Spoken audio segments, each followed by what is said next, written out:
Hello mga loyal Kalendra! Magandang umaga po sa inyong lahat. Nandito po ako ngayon para magbibigay po ng mga pampaswerteng hatid sa ating buhay araw-araw. Yan po ang aking kamay at suot ko po ang mga Lucky Charms na bracelets. Ayan, alamin po natin kung ano po ang kahulugan ng mga Lucky Charms na suot ko po, okay? So, huhubarin ko muna itong tatlong bracelets dito. Kasi po, ipaalam ko po sa inyo kung ano po ang kahulugan po nila. Yung iba, alam nyo naman yan yung mga anting-anting at agimat.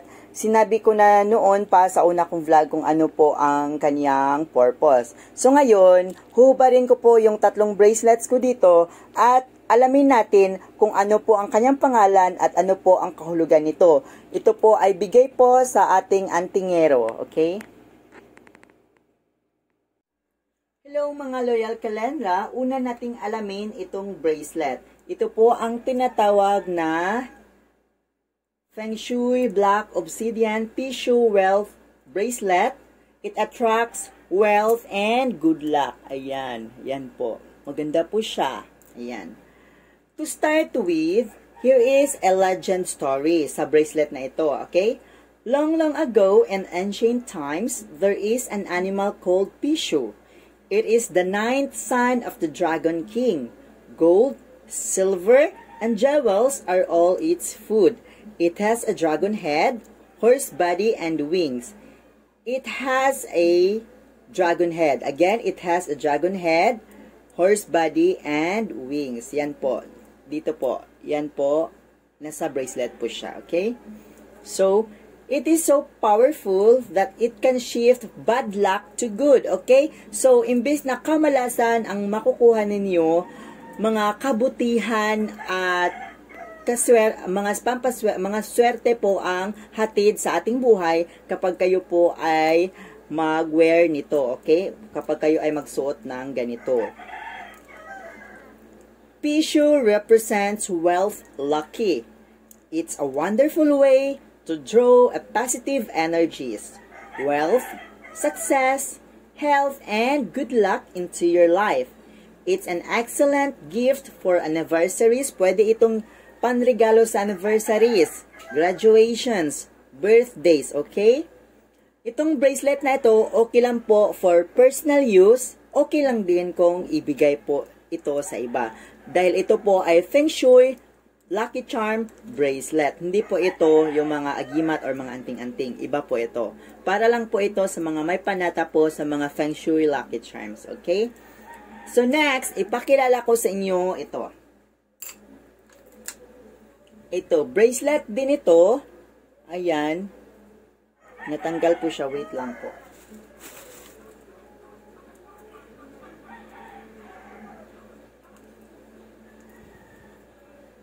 Ayan, bracelet po siya. Ito po ay tinatawag na red string lucky charm bracelet. It is for protection, success in business, and career. It is also for harmony, love, health. Pwede rin ito sa mga anti-usog. It can bring good luck and good mantra luck. Again, this is red string lucky charm bracelet. Okay? Next, ipaalam ko po sa inyo ito. Meron pala ako ditong money amulet. Binigay din sa ating antingero. Ayan.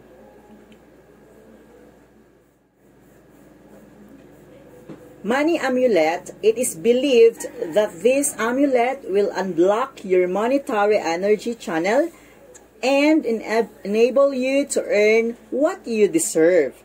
Every person should have an amulet to attract good luck for themselves. Okay?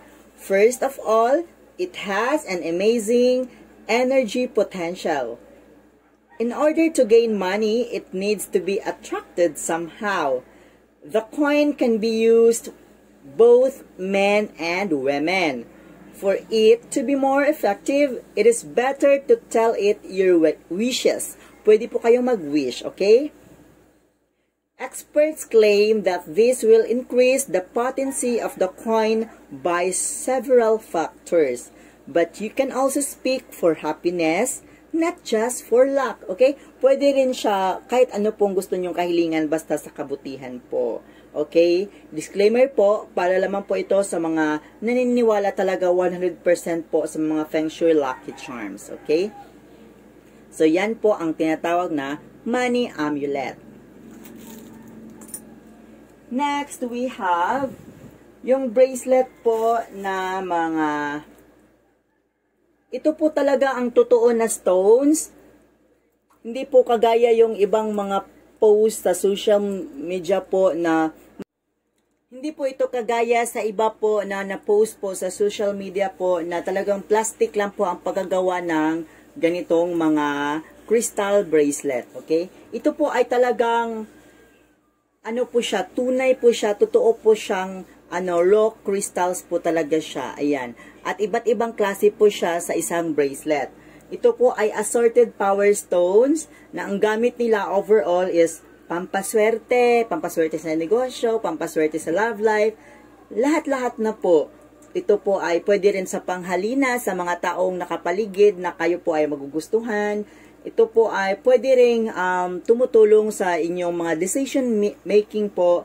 Pamprotection din ito sa mga bad spirits po.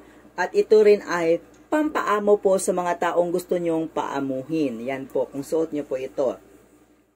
Dahil po, klase-klase po talagang stones po ang nandito. At talagang totoo po siya, authentic po siya. Meron ditong batong onyx. Ito po, itong black. Ito po. Itong batong onyx, pamproteksyon sa sarili, sa inggit, sa kulam, sa bati, sa masamang elemento. Meron din ditong batong crystal po. Wait lang. Ito po. Ayan po, yung clear crystal po ito. Ito ay pamproteksyon sa sarili, pang-alis ng malas, pang-espiritual, panlinis ng maruming isip. Pwede rin ito sa mga decision making po. Meron din ditong aventurine jade. Wait lang po, saan ba dito? Ito po. Yan po.